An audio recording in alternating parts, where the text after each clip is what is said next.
Hi అండి, అందరికీ నమస్కారం అండి. ఫ్రెండ్స్, ఇప్పుడు అందిన వార్త. ఇక తీవ్ర విషాదం, 200 మంది కన్నుమూత అంటూ ఇప్పుడిప్పుడే మనకు ఒక బ్రేకింగ్ న్యూస్ అప్డేట్ అయితే రావడం జరిగిందండి. అయితే ఇందుకు సంబంధించిన వివరాలు అయితే మన వీడియోలో తెలుసుకుందామండి. ఎక్కడ ఏం జరిగిందనేది క్లారిటీగా తెలుసుకుందామండి.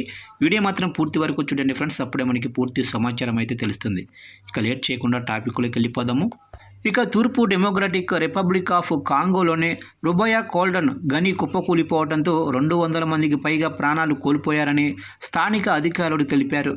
గని ఉన్న ప్రావిన్స్కు తిరుగుబాటుదారులు నియమించిన గవర్నర్ ప్రతినిధి లుంబూబా కాబేరే ముయిసా శుక్రవారం రాయిటర్స్కు సమాచారం అందించగా, కొండ చర్యలు విరిగిపడిన ఘటనలో 200 మందికి పైగా మృతి చెందారని తెలిపారు. ఇక బుధవారం ఈ ప్రమాదం సంభవించింది. శుక్రవారం సాయంత్రం నాటికి ఖచ్చితమైన మృతుల సంఖ్య ఇంకా స్పష్టంగా తెలియలేదు. బుధవారం జరిగిన ఈ ఘటనలో బాధితులు గనిలో ఉండగా భూమి కుంగిపోయింది.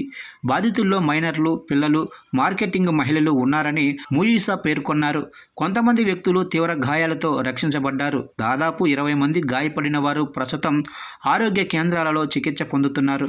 వర్షాకాలంలో నేల పరిస్థితులు దుర్బలంగా ఉండటం వల్లే ఈ ప్రమాదం జరిగిందని ఆ ప్రతినిధి తెలిపారు. గవర్నర్ సలహాదారుడు పేరు తెలియని వ్యక్తి మాట్లాడుతూ మృతుల సంఖ్య కనీసం 227 అని పేర్కొన్నారు.